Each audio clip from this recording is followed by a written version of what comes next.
तोषेले कौशल्याचा रामबाई कौशल्याचा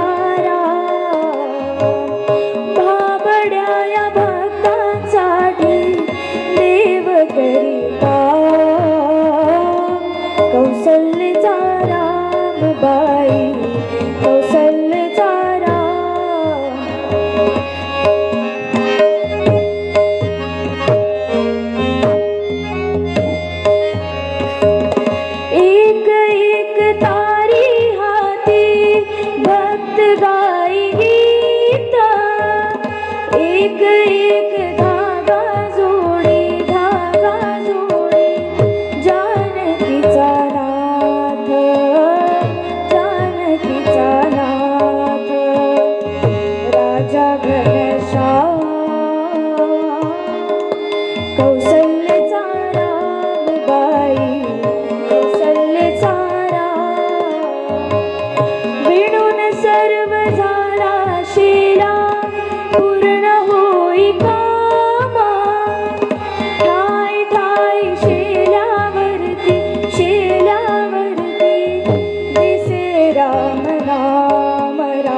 आज सगळ्यांसाठी खूप खूप आनंदाचा क्षण आहे, कारण हा विहान ऋषिकेश पारगावकर यानं आपल्यासाठी हे इतकं सुरेख असं भजन म्हटलेलं आहे, भक्तिगीत म्हटलेलं आहे.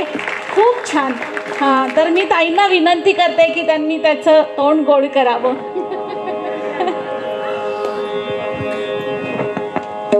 माझ्याकडे तोंड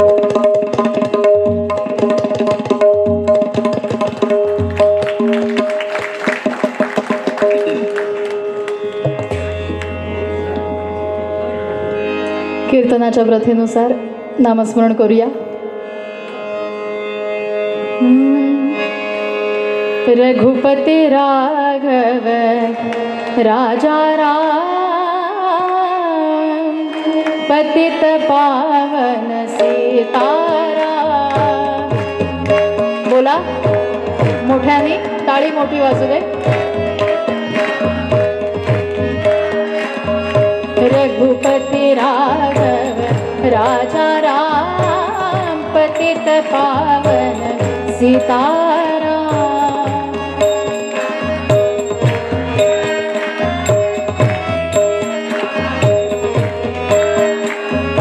रघुपती राघव राजा राम पतित पावन सीताराम.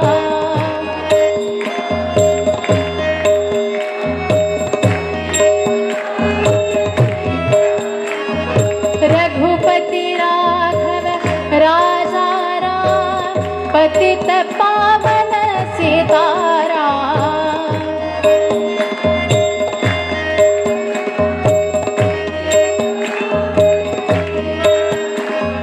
रघुपती राघव राजा राम पतित पावन सीताराम.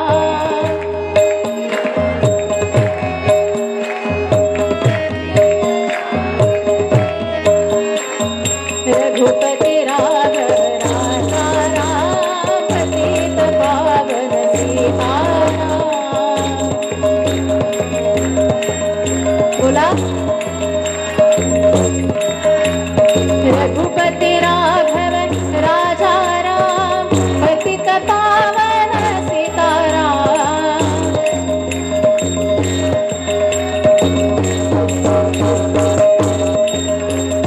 रघुपती राघव राजा राम पतित पावन सीताराम.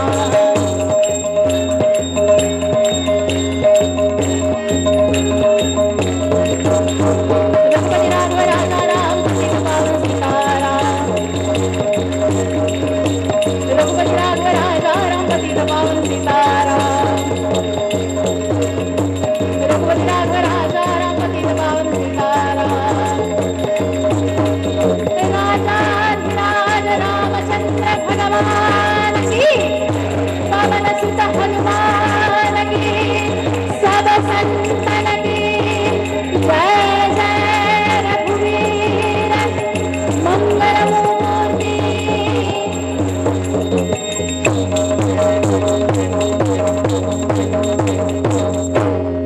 जय जय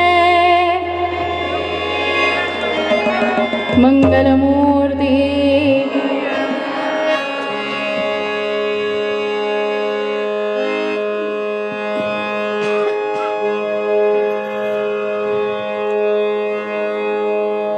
ज्या काळी पुणे ही राजधानी होती अशा वेळचा प्रसंग।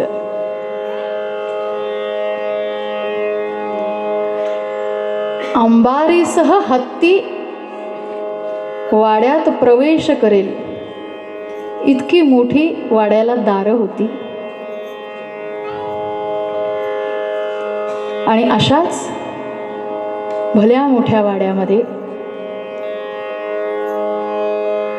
पालखी मखमालीची, पालखी मखमालीची घेऊन चौकात करते ते मुजरे।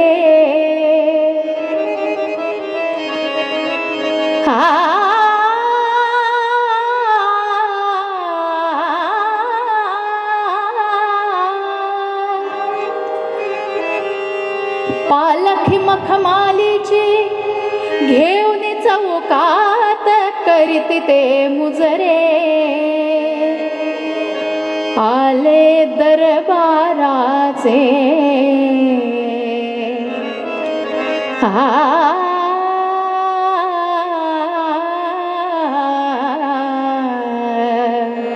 आले दरबाराचे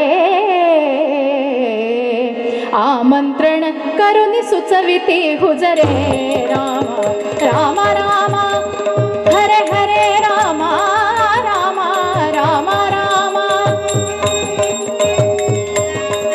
रामा रामा सीतापते रामा रामा रामा रामा रघोत्तमा रामा रामा रामा रामा सीतापते रामा चार भोई पालखी घेऊन आलेत। चौसोपी वाडा आहे हो, आता बघायला मिळत नाही, पण अशा या चौसोपी वाड्यामध्ये ती पालखी मधोमध मधल्या अंगणात आणून ठेवली आहे। मला वाटतं इथे अजून वाडे आहेत, त्यामुळे चौसोपी वाड्याची संकल्पना तुम्हाला माहिती आहे। ज्या वाड्याला मध्ये अंगण असतं, मध्ये चौक असतो आणि बाजूनी सगळा वाडा वाढलेला असतो, बाजूनी सगळ्या खोल्या असतात, अशा वाड्याला चौसोपी वाडा म्हणतात। आता पडेल तो वाडा, नाही का? ते भोई चौकामध्ये ती पालखी आणून ठेवतात आणि पत्र वाचून दाखवतात, दरबाराचं बोलावणं आलंय म्हणता क्षणी घरातल्या सगळ्या स्त्रिया, सगळे कामगार काम करू लागतात। का? कारण दरबारचं बोलावणं आलंय म्हणजे पंतांना जायला पाहिजे, लगेच निघायला पाहिजे, लगेच जायला पाहिजे, म्हणून त्यांच्या तयारीची सुरुवात केली। आणि पंत आलेत, आपल्या वाड्यातनं बाहेर आलेत, भाकरी खाल्लीये, भाजी खाल्लीये, पत्नीला निरोप दिलाय की मी निघतो। आणि सगळ्या सेवेकऱ्यांनी पंतांची तयारी सुरू केली आहे। काय परिधान केलंय पंतांनी? अंगात अंगरखा चुणीदार, अंगात अंगरखा चुणीदार, मंदिल भर जर कटी तरवार, पायी चढविले तंग सुरवार, पायी चढविले तंग सुरवार, मोत्याचा कंठा कंठी भरदार, मोत्याचा कंठा कंठी भरदार, अर्जुना समची वीर सरदार जी जी जी, अर्जुना समची वीर सरदार जी जी जी जी जी।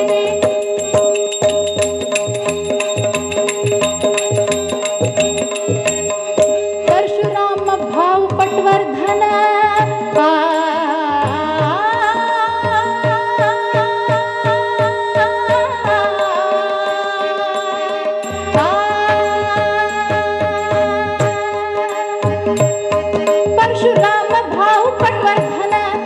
परशुराम भाऊ पटवर्धन सेनापती जाण शौर्याचे खाण लाभले शौर्य ज्याचे हाता लाभले शौर्य ज्याचे हाता दरारा त्यांचा सर्व देशा दरारा त्यांचा सर्व देशा अर्जुना समची वीर सरदार जी जी जी अर्जुना समची वीर सरदार जी जी जी जी जी हो.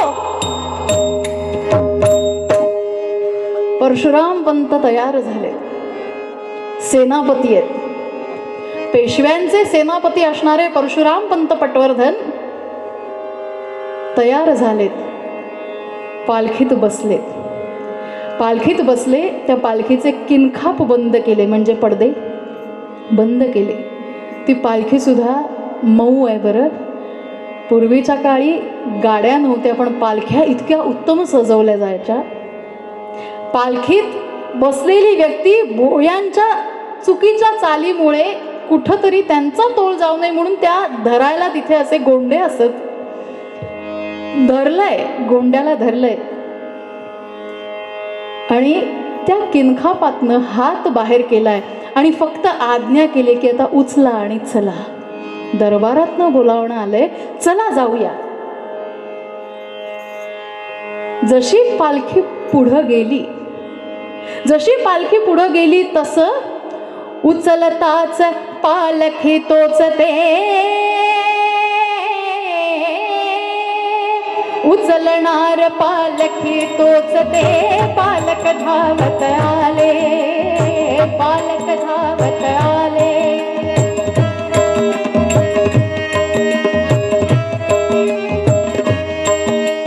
उचलणार पालखी तोच ते पालक धावत आले बालक धावत आले. उडी मारुनी चपळाईने उडी मारुनी चपळाईने वीरासन घाती आले वीरासन घाती आले. ती पालखी उचलली आणि 4 पावलं पुढे गेली. तोच 8-9 वर्षाचा असणारा एक छोटा मुलगा धावत धावत आला. आपल्या काकांसारखाच वेश त्यानं परिधान केलाय आणि धावत धावत आलेला मुलगा उडी मारून पालखीत बसला. वीरासन वज्रासन घालून बसलाय. या परशुराम पंतांचा पुतण्या आहे, काका समोर बसलाय. काका जसे बसले तसाच बसलाय. अगदी त्यांच्यासारखा वेश आहे. अंगात अंगरखा चुणीदार मंदिल भरजर कटीस तरवार पायी चढविली तंग सुरवार अर्जुना समची वीर सरदार तसाच बसलाय. काय मग आज दरबारचं बोलावणं आलंय वाटतं. काकांची गप्पा. 8 वर्षाचं 9 वर्षाचं मूल कसं बोलतं. मिसरूड फुटलं नाहीये, पण मिशा नसताना आपले काका मिशीडना पीळ देतात म्हणून यानं पीळ द्यावा. आज काय कशासाठी बोलवलंय पेशव्यांनी. काका सांगतात त्याच्याशी तुला काय. असं कसं. तुमच्या बरोबर मी नाही का येत दर खेपेला. ते बरोबर आहे, दरवेळी येतोस. दोघांच्या गप्पा चालल्यात. दोघं एकमेकांशी बोलतायत. जणू काही या लहान मुलाला पण पेशव्यांनी बोलवलंय असा याचा आविर्भाव आहे. आणि जाता जाता गप्पा चालू आहेत. असा जाता दरबारी भाऊ संगे असा जाता दरबारी भाऊ संगे करी प्रश्न ते एक मला सांगे करी प्रश्न ते एक मला सांगे.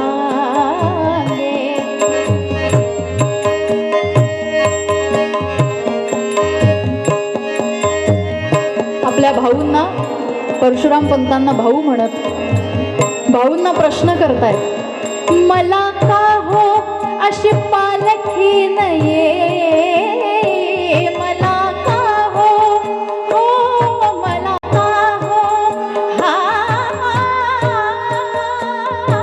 मला का हो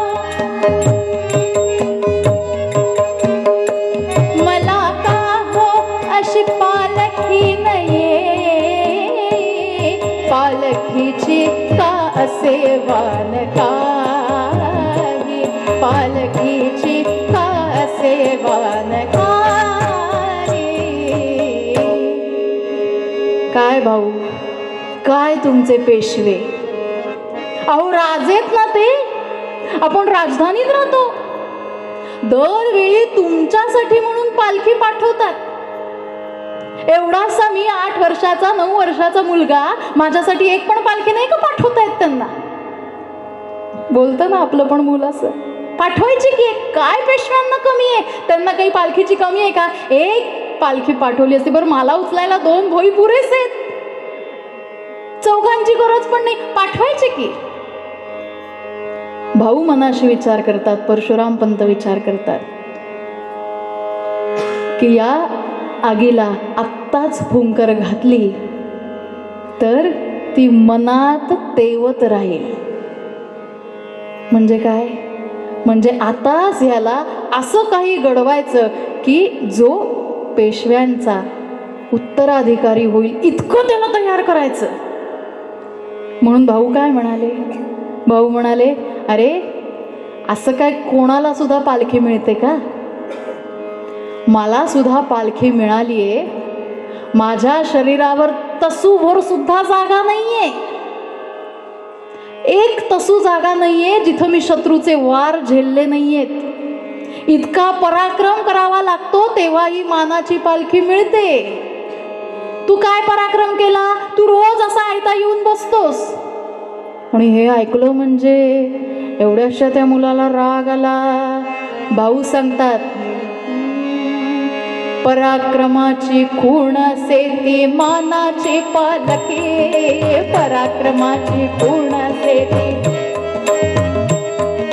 पराक्रमाची खूण सेती मानाची पालखी.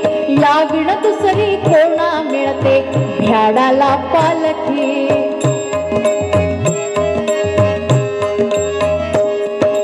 या विण दुसरी कोणा मिळते भ्याडाला पालखी. पराक्रमा विण स्त्रिया बैसती पालखी तया मानाच्या, पराक्रमा विण स्त्रिया बैसती. काय सांगता काका. हो हो, असा तुझ्यासारखा आयता कोणीतरी येऊन बसतो, नाहीतर आम्ही मानानं ज्या स्त्रिया म्हणजे आमच्या पत्नी येऊन बसतात. हे असं आयतं बसणं शोभा देत नाही. याला पराक्रमाची पालखी मिळवायची असते, त्यांना पराक्रम करावा लागतो तरच अशी पालखी मिळते. असे ऐकता शब्द झोंबले काळ जात त्या बाळाच्या. काकांनी असे शब्द काढले, मात्र इतका राग आला या मुलाला. मला असं आयतं येऊन बसतो म्हणता, माझी तुलना बायकांशी करता, म्हणजे काय मी काहीच करत नाही का काय. इतका राग आला आणि पालखीतनं उडी मारली, उडी मारली. पाय ठेवणार नाही तुमच्या पालखीत पुन्हा. बर म्हणाले, तेच हवं होतं. असं आयतं पालखीत येऊन बसणं अपेक्षितच नव्हतं. आणि पंत सांगतात जाऊ दे पालखी पुढं. त्याच पडद्यातनं पडदा बाजूला करून, तो किनखा बाजूला करून मागं जाणारी त्या विठ्ठलाची मूर्ती बघतात. नाव आहे विठ्ठल. त्या विठ्ठलाची मूर्ती बघतात आणि म्हणतात व्यवस्थित अंगार फुललाय. योग्य वेळी या आगीला अशीच फुंकर घातली ना तर याला सुद्धा ही मानाची पालखी मिळेल. आता घरी आला, रडत रडत घरी आलाय. एवढंसं ते नाक लालबुंद झालंय. मुलं इतकी हुशार असतात लहान, आपला झालेला अपमान कधीच सांगत नाही. घरातल्या सगळ्या स्त्रियांनी विचारलं का रे विठ्ठला, असा परत कसा काय आलास, कशाला परत आलास. सांगेल का काकांनी अपमान केला, भाऊ मला असं बोलले, अजिबात सांग. नाही नाही, आज माझी जायची इच्छा नाही, आज मला जायचंच नाहीये. खरंच का, पण मग रडतोस कशाला, रडतोस कशाला. म्हणून आपल्या काकूला सांगायला लागलाय. विठ्ठल परशुराम पंतांच्या पत्नीला सांगतोय, काकू खरं सांगू का, काका मला असं बोलले, पराक्रमा विण स्त्रिया बैसती पालखीत या मानाच्या. मी ऐकलं ऐकून घेतलं आणि शेवटी उडी मारली पालखीतनं. नाही बसणार म्हटलं काकांना. बाळा बरोबरच आहे की त्यांचं. अरे अशी पालखी कोणासाठी सुद्धा येत नसते. पेशवे पालखी पाठवतात म्हणजे तेवढं आपलं कर्तृत्व पाहिजे की नाही. बरोबर आहे, पण मी एवढा असा लहान, मी आता काय कर्तृत्व करणार, काय दाखवणार, कुठली लढाई दाखवणार, कुठली लढाई जिंकून देणार. अरे बाळा तसं नाहीये. आतापासूनच ध्येय ठरवलंच ना आतापासूनच ध्येय ठरवलंच ना की त्या ध्येयानुसार तुझी वाटचाल सुरू झाली म्हणजे एक ना एक दिवस तुला सुद्धा पेशवे मानाची पालखी पाठवतील बरं. ठीक आहे म्हणाले. आणि म्हणून मनाशी या मुलानं ठरवलं, विजया मिळवुनी विजयादशमी, विजया मिळवुनी विजयादशमी, करीन सार्थ संसारी. विजया मिळवुनी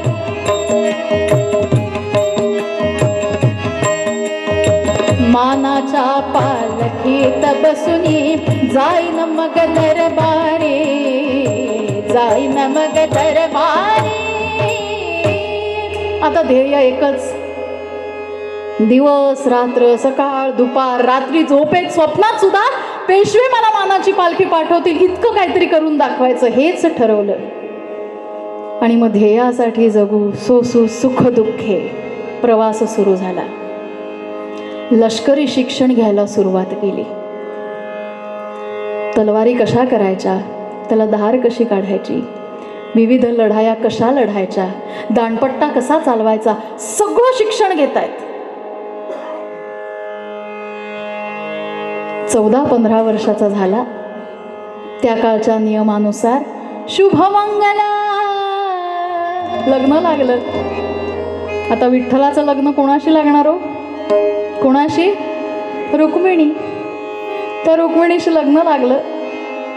ती रुक्मिणी सुद्धा इतकी छान आहे हो, 11-12 वर्षाची छोटीशी मुलगी, असा घट्ट आंबाडा बांधतीये. सासूकडनं ते नऊवारी पातळ पातळ म्हणायचे पूर्वी, ते नेसायला शिकून घेतेय. सासूबाईच्या मागं पुढं ती मांजरं कशी घरात आपल्या मागं फिरतात तसं फिरावं, कारण एवढ्या मोठ्या वाड्यात सून म्हणून आली आहे पण मुलगी म्हणूनच वागवली जातीये. काय काय करायचं, कसं कसं करायचं. सासू म्हणते, बाई आत्ता तू स्वयंपाकातलं काही करू नको, तू खूप लहान आहेस अजून, त्यापेक्षा आत्ता तू विठ्ठलासोबत खेळ. काय सांगू, हे ना खेळतच नाहीत. आणि खेळायचं म्हटलं तर मला सांगतात माझ्याबरोबर तलवार खेळ. आता मला कसं बरं जमेल तलवार खेळायला. मग सासू सांगते की बाई तुला तलवार खेळायला जमणार नाही, पण त्याच्या तलवारींची काळजी घ्यायला जमेल ना, त्याला योग्य वेळेत न्याहारी देणं, त्याचं शिक्षण चालू असताना त्याला मदत करणं, हे तर तुला जमेल ना. आणि पत्नीचं ध्येय यापेक्षा वेगळं कुठलं नसतं. आपल्या पतीला साथ देणं हेच खरं पत्नीचं ध्येय असतं. चालेल म्हणाली. 11-12 वर्षाची ती रुक्मिणी जी जी जी म्हणून विठ्ठलाला मदत करता येईल ना ती करावी. अशीच काही 2-4 वर्ष मध्ये गेली आणि निजामाकडनं एक पत्र आलं पेशव्यांना. सवाई माधवराव पेशव्यांना एक पत्र आलं की मागच्या युद्धामध्ये जी खंडणी राहिली होती ती आम्हाला परत करावी. पेशव्यांनी उलट पत्र पाठवलं, युद्धात विजय आमचा झाला होता तेव्हा युद्धामध्ये झालेल्या नुकसानाची खंडणी तुमच्याकडनं येणं बाकी आहे, तेव्हा ती कधी देता बोला. निजामाकडनं काही उत्तर येईना. आणि म्हणून पेशव्यांचा एक हात म्हणजे परशुराम पंत पटवर्धन आहेत आणि दुसरा हात म्हणजे रावरंबा निंबाळकर आहेत. पेशव्यांनी या रावरंबा निंबाळकराला पत्र घेऊन पाठवलंय की उरलेली खंडणी आम्हाला परत द्या, अन्यथा युद्धाला सामोरी जा. रावरंबा निंबाळकर पेशव्यांकडनं पत्र घेऊन निजामाकडे आलेत. निजामानं काय करावं? पेशवे तुम्हाला किती वतन देतात? त्या काळी 10 थैल्या वतन मिळत असेल, मी 30 थैल्या वतन देतो, तुम्ही आजपासून आमची चाकरी करायची. आणि निजामाचं हे ऐकलं आणि रावरंबा निंबाळकर फितूर झाला. रावरंबा निंबाळकर जो पत्र घेऊन आलाय तो परत आलाच नाही, आणि निंबाळकरासारखा कर्तबगार असा नेता सेनापती आपल्याला मिळालाय म्हटल्यानंतर निजाम जो काही जाम खुश झालाय. आधी बुद्धी वाईट, त्या बुद्धीला गंज लागलेला. पत्र पाठवलं पेशव्यांकडे की निंबाळकर तुमच्याकडे येत नसतो, आता युद्धाला तुम्ही तयार व्हा. अमुक अमुक दिवशी या ठिकाणी युद्ध होईल.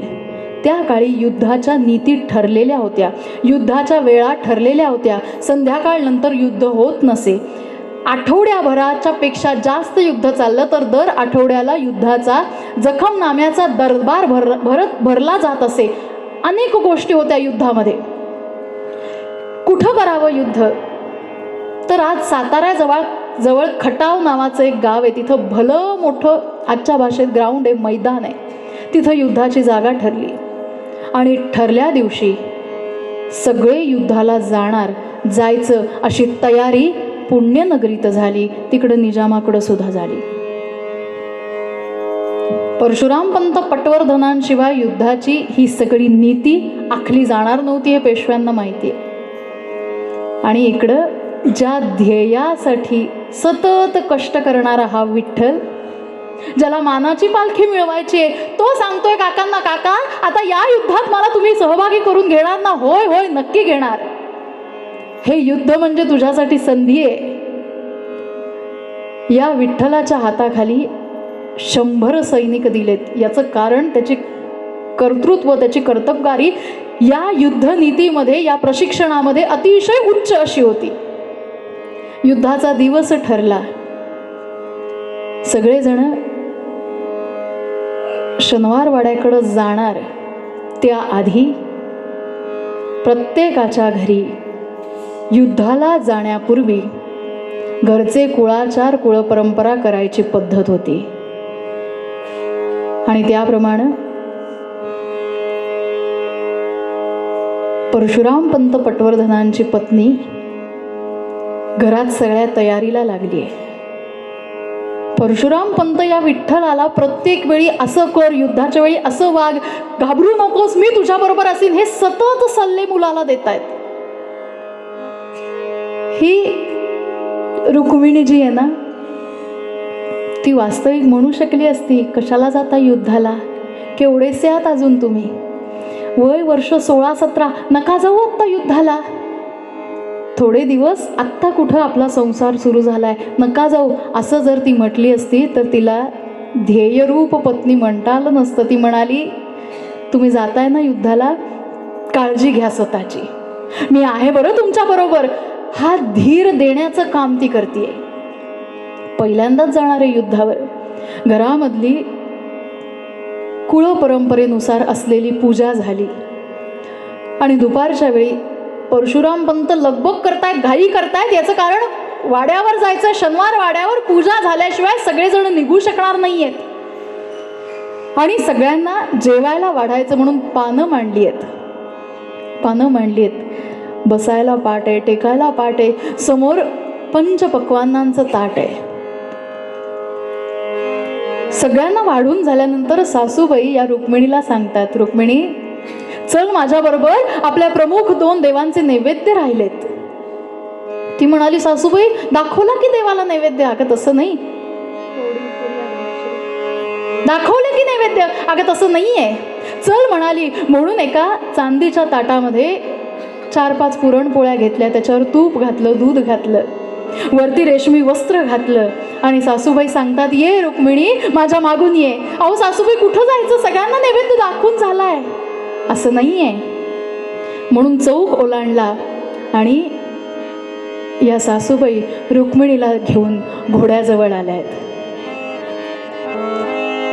सासूबाई सांगतात रुक्मिणीला, रुक्मिणी या तुझ्या राजसाला, या घोड्याला ना प्रेमानं हा नैवेद्य भरव, त्याच्या अंगावरनं हात फिरव आणि याला सांग, राजसा माझ्या धन्याला घेऊन जाणार आहेस ना, तसाच धडधाकट घेऊन ये. हा घोड्यावरनं हात फिरवतीये आणि हात फिरवता फिरवता इतकी रडायला लागली सासूबाई, असं पण सांगायला लागतं का हो?